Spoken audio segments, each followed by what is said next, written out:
शादी के बाद हनीमून एक ऐसा समय है जहां पर लड़का और लड़की एक दूसरे को करीब से समझते हैं। जिंदगी की नई शुरुआत होती है। लेकिन आज का एक मर्डर मिस्ट्री इस जिंदगी को शुरू होते ही खत्म कर देती है। कहानी दो अरबपति परिवारों की है। पैसों की कोई कमी नहीं थी। वैसे ये थे तो भारतीय मूल के, लेकिन ब्रिटेन में रहा करते थे। इनमें से एक परिवार जिसका नाम श्रेयन देवानी था, यह भारतीय मूल के थे। समय बीतने के साथ श्रेयन देवानी की उम्र शादी लायक हो गई थी। अब उनकी शादी के लिए लड़कियां ढूंढना शुरू हुआ। इत्तेफाक से इन्हें एक भारतीय मूल की स्वीडिश लड़की जिसका नाम अन्नी था, इनसे इनका रिश्ता तय होता है। अन्नी स्वीडन में रहती थी, लेकिन यह भारतीय मूल के थे। यह भी बिजनेस घराने से आती थी। इसके बाद दोनों परिवारों के रजामंदी से शादी होती है। जिस वक्त यह शादी हुई उस समय अन्नी की उम्र 28 साल थी और देवानी की उम्र 30 साल थी। शादी बड़े धूमधाम से किया जाता है। शादी के बाद अन्नी और देवानी दोनों हनीमून के लिए साउथ अफ्रीका जाने का फैसला करते हैं। वैसे भी बिजनेस के सिलसिले में श्रेयन देवानी कई बार साउथ अफ्रीका जाता रहता था। शादी के बाद करीब एक हफ्ते बाद ये लोग हनीमून मनाने के लिए साउथ अफ्रीका पहुंच जाते हैं। अन्नी को थोड़ा सा भी भनक नहीं लगता है कि साउथ अफ्रीका की यह ट्रिप उसकी आखिरी ट्रिप होगी। इसके बाद वह इस दुनिया को कभी देख नहीं पाएगी। साउथ अफ्रीका जाने के बाद अगला कुछ दिन ठीक ठाक चलता रहता है, लेकिन इसी दौरान अन्नी नोटिस करती है कि श्रेयन देवानी अपने फ़ोन में कुछ ज़्यादा ही बिजी रहता है, कभी कॉल पर तो कभी मैसेज पर।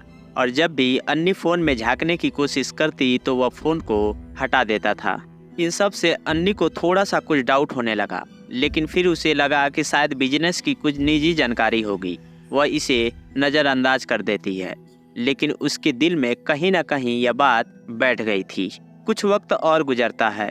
एक रात इसी हनीमून के दौरान ये दोनों एक महंगे कैफे में बैठकर डिनर कर रहे थे, लेकिन कुछ देर के बाद अन्नी ने नोटिस किया कि जहां पर वह डिनर कर रहे थे उसके थोड़ी दूर पर एक दूसरे टेबल पर दो लोग और बैठे थे।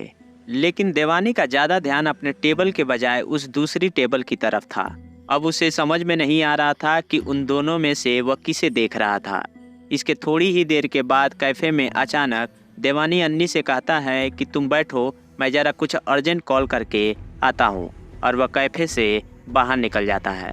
अब अन्नी को यह शक यकीन में बदलने लगता है। इसके बाद दोनों अपने होटल पहुँचते हैं। होटल पहुँचने के बाद उसी रात फिर देवानी अन्नी से कहता है कि मैं कुछ ज़रूरी काम के लिए बाहर जा रहा हूँ, तुम इस कमरे में रहो, मैं कुछ ही समय में वापस आता हूँ। लेकिन इस बार अन्नी खामोशी से उसका पीछा करने लगती है। वह देखती है कि श्रेयन होटल के पीछे साइड में जा रहा था। वहाँ अन्नी जाकर देखती है तो वहाँ पर कोई और भी था। दोनों गले मिल रहे थे। यह सब देखकर अन्नी को बहुत तेज गुस्सा आता है। वो वापस होटल जाने के लिए मुड़ती है, लेकिन उसके कदमों की आवाज़ से श्रेयन को पता चल जाता है। इस दौरान में वह किसी को फ़ोन भी करता है। श्रेयन इसके बारे में अन्नी को सब कुछ बताने की कोशिश कर रहा था। इसी दौरान में वहाँ पर एक गाड़ी आकर रुकती है और उस गाड़ी में 3 लोग थे। उनमें से 2 बाहर उतरते हैं और गन पॉइंट पर श्रेयन देवानी और अन्नी दोनों को गाड़ी में बिठाकर साथ ले जाते हैं। अब अगले 2 दिन तक ये दोनों गायब रहते हैं। इधर दोनों परिवार परेशान हो रहे थे, क्योंकि न इधर से फ़ोन जा रहा था और न ही फ़ोन लग रहा था। इस दौरान में इन्होंने पुलिस में रिपोर्ट भी लिखा दी। तभी 2 दिन के बाद अचानक श्रेयन देवानी का उसके घर पर फ़ोन आता है और वह कहता है कि हम दोनों होटल से बाहर निकले थे और अचानक एक गाड़ी में कुछ लोग आए और हम दोनों को किडनैप किया और अपने साथ ले गए। 2 दिन के बाद मैंने उन्हें कुछ पैसे देने की बात कही। तब उन्होंने मुझे धमकी के साथ छोड़ दिया कि अगर तुमने हमारे बारे में बताया तो जान से मार देंगे। श्रेयन कहता है कि मैंने पूछा अन्नी कहाँ है, तो उन्होंने कहा कि अन्नी को गोली मार दी है। श्रेयन परिवार वालों को बताता है कि उन लोगों ने हम दोनों को अलग अलग रखे थे, लेकिन मुझे छोड़ते समय बताया कि अन्नी को गोली मार दी है। अब यह बात जैसे ही पता चली, अन्नी के घर वाले परेशान हो जाते हैं। वह तुरंत साउथ अफ्रीका पहुंचते हैं। पुलिस में इस घटना का रिपोर्ट लिखाई जाती है। इसके बाद पुलिस इस केस की जांच पड़ताल शुरू करती है। सबसे पहले घटना स्थल पर लगे सीसीटीवी फुटेज को खंगाला जाता है। तब उस कार के बारे में पता चलता है। उस सीसीटीवी के माध्यम से यह भी पता चलता है कि उस कार में 3 लोग थे। उसी आधार पर एक शख्स को गिरफ्तार किया जाता है। उससे पूछताछ होती है। इस पूछताछ में वो उन 2 लोगों के बारे में भी बताता है। फिर अफ्रीकी पुलिस उन 2 लोगों को भी गिरफ्तार कर लेती है। पुलिस उस टैक्सी ड्राइवर जोला टोंगो और इसका साथी मदीबा मडोना और तीसरा जलील को गिरफ्तार की थी।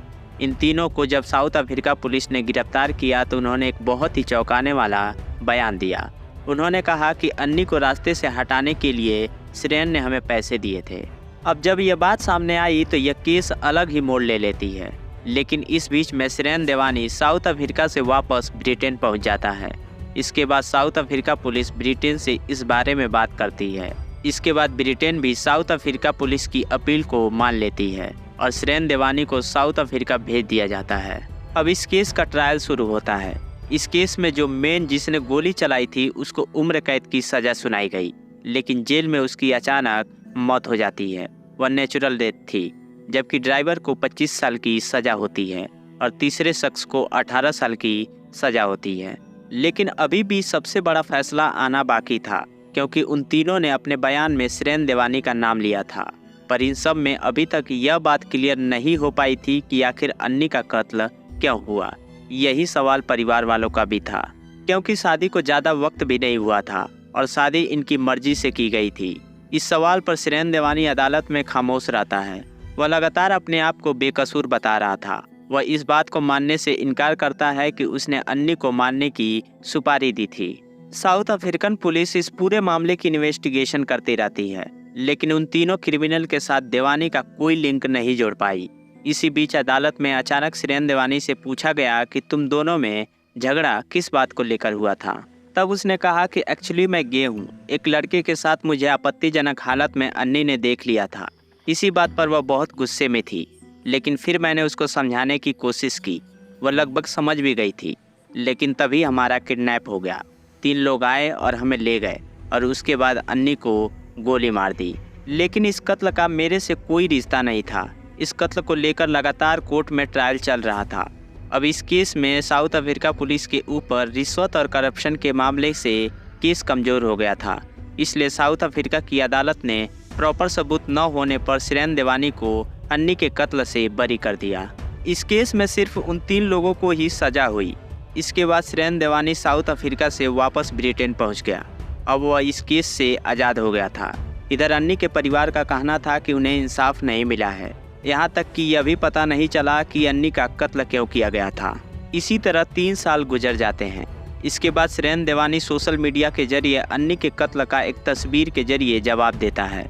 वह एक फ़ोटो पोस्ट करता है। वह फ़ोटो एक ब्राज़ील का फोटोग्राफर था। दरअसल उस पोस्ट में श्रेयन ने इन दोनों के बीच के रिश्ते का खुलासा किया। दोनों गे थे और एक साथ रह रहे थे। तभी अन्नी के घर वालों को लगा कि वजह यही हो सकता है, लेकिन अन्नी के घर वालों को आज भी मौत की असली वजह नहीं मिल पाई।